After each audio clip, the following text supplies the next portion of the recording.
Hello friends and strangers, I am Heli, and in this video I am taking you with me into our life beginnings and always. Last time we played, Cove and Lizzie played grown-ups, and it was a bit of a disaster. Turns out Cove and Lizzie just can't get along. In the end, everything was kind of fine though, and this time I think we'll go and see what this ghost thing is all about. The night was incredibly still. You really couldn't ignore how silent it was. It was almost eerie. You could even hear Lizzie snoring in the next room over. It was hard to believe how much of a blur today was. Summer sure did slip right past you. You flicked through the moments like pages in a scrapbook as you laid in bed. You thought a lot about what adventures you could have tomorrow, until sleep started to catch up to you. Then you heard something scrape against the window. It wasn't that uncommon for the wind to push a tree branch against the glass. Summer breezes were the worst sometimes. But the more you tried to ignore it, the louder it seemed like it became. It was like something was trying to get your attention. You lifted your head off the pillow to get a better look. Nothing was there. Nothing you could see, at least.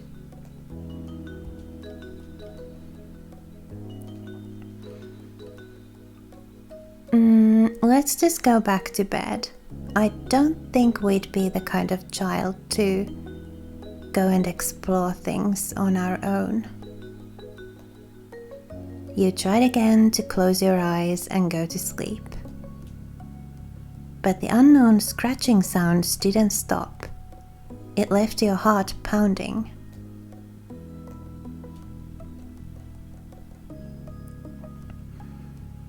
Let's go talk to our moms. Your nerves were wound tight, ready to burst. Sleeping like this was not an option, and neither was waiting for whatever it was to make its next move. You took a deep breath, then cast the covers aside and leapt out of bed. You were out of the room, down the stairs and into the still brightly lit safety of the living room in a matter of moments. Are you okay? Hazel, what's wrong, sweetie? Your entrance had been swift, but it had not been silent. That was good. Your moms hurried to your side while you were catching your breath. The TV show they were watching continued to play in the background.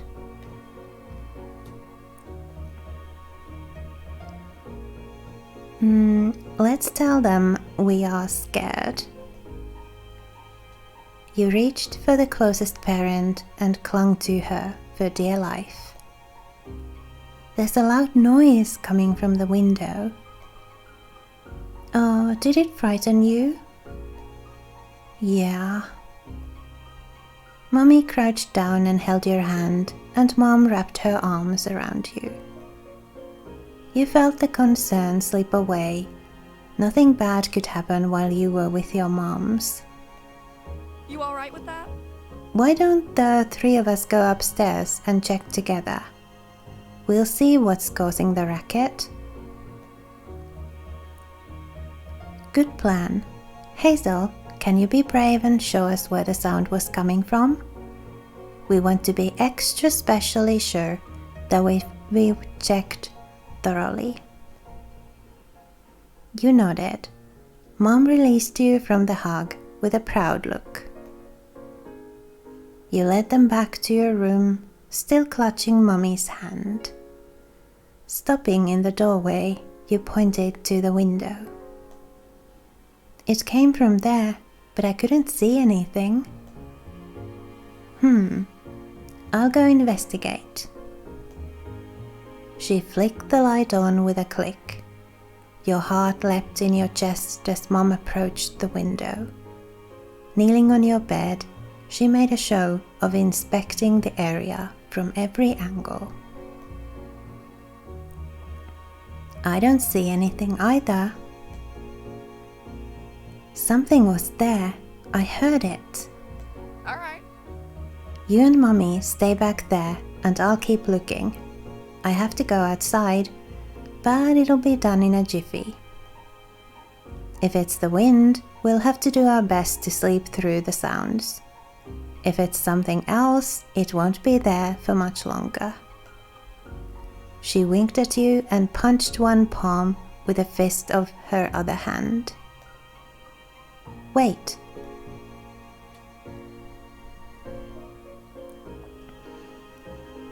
Let's give her a flashlight. You stepped into the room and rummaged in the drawers next to your bed. If Mom was going to take on whatever had been at your window, she should have some way to see what's happening. This'll help. Smiling, Mom accepted your offer. Not bad. It sure will. Thanks, Hazel. Mom then boldly left your room to put an end to the mystery. You scurried back to Mummy, who brushed your hair reassuringly. After a little while, your racing heart began to return to its normal pace, and your eyelids grew heavy. It's okay.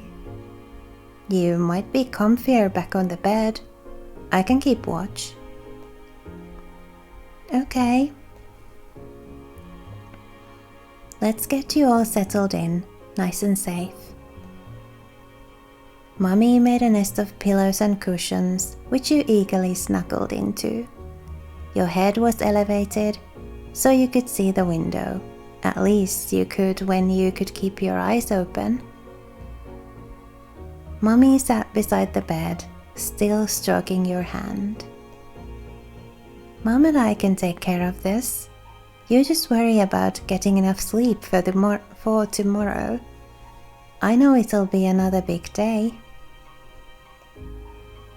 Before you could even think of doing otherwise, you drifted off to sleep.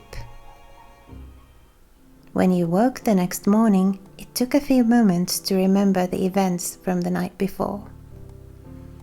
Your moms weren't there right now. But you were feeling better. With the light sunshine glowing against the back of your curtains, it didn't seem so dangerous anymore. You hopped out of bed and headed down to breakfast, finding your parents already seated at the dining table. Mommy with a giant cup of coffee in her hands, and Mom with her nose in some papers. How are you? Good morning, honey. Were you able to sleep well? Yes. I dreamt I was a penguin sliding across the snow on my belly. Mummy smiled at you fondly, holding back a laugh. How are you? No more strange occurrences to report? My investigation didn't turn up anything either. It must have been more scared of us than we were of it and ran off. I think you might be right, Pam. Sit down and have some breakfast while the toast is still warm. What kind of topping would you like?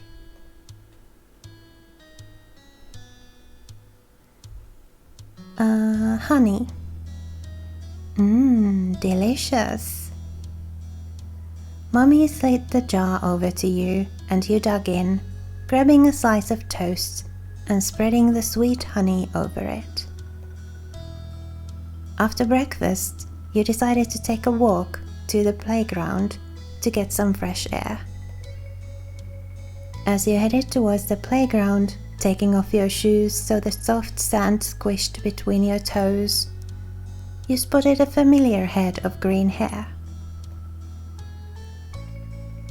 Cove was sitting on one of the swings, but he wasn't swinging at all, and when you moved closer, you noticed that his eyes were closed.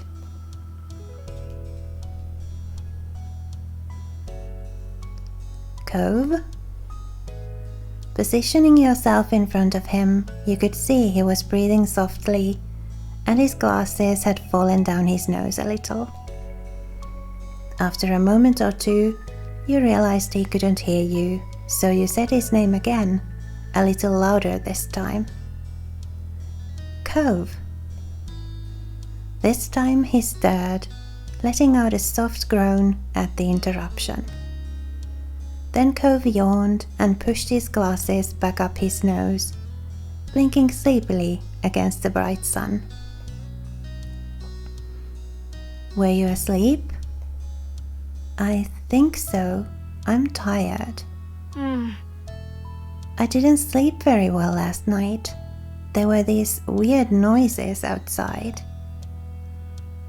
You looked at him in shock, your heart beating faster in your chest and your palms beginning to sweat. Could Cove have heard the same thing as you? What kind of noises? Cove was quiet for a moment, his nose crinkled in thought. Like scratching, like clawing against the side of the house, trying to climb up it. I went outside to check.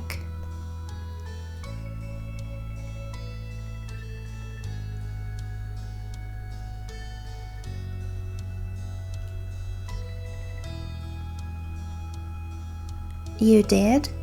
That sounds like it was a risky idea. If there was a monster with claws, what were you going to do? I would have run away. Don't say things like you're my dad. Cove was annoyed, but you knew more than ever that you had been right to stay inside when you heard the noises too. What if something bad had happened to Cove? I was just asking. Did you find anything? Cove shrugged simply at the question, his mouth set in a grim line. Nothing. And then the sound stopped.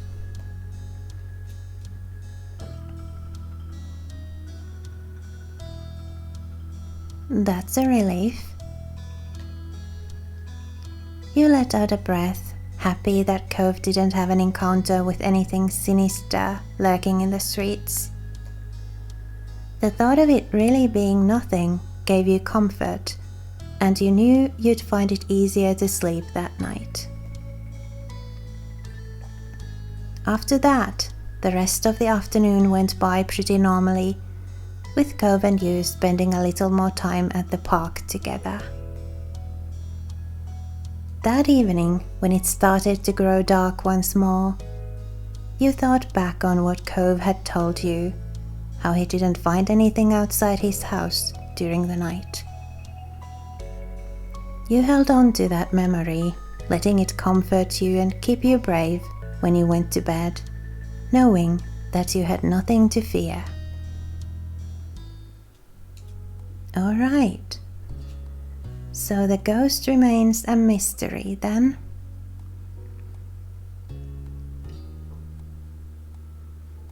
Let's save here for now and continue with some other vignettes next time. So if you like this video, please leave it a like, and if you'd like to support my efforts here on YouTube, please subscribe to my channel Gentle Gaming for Wellness. It is quick and easy and doesn't cost you a thing, but it does help me a lot. Thanks so much for watching. I wish you a lovely rest of your day, and I hope I'll see you in the comments below.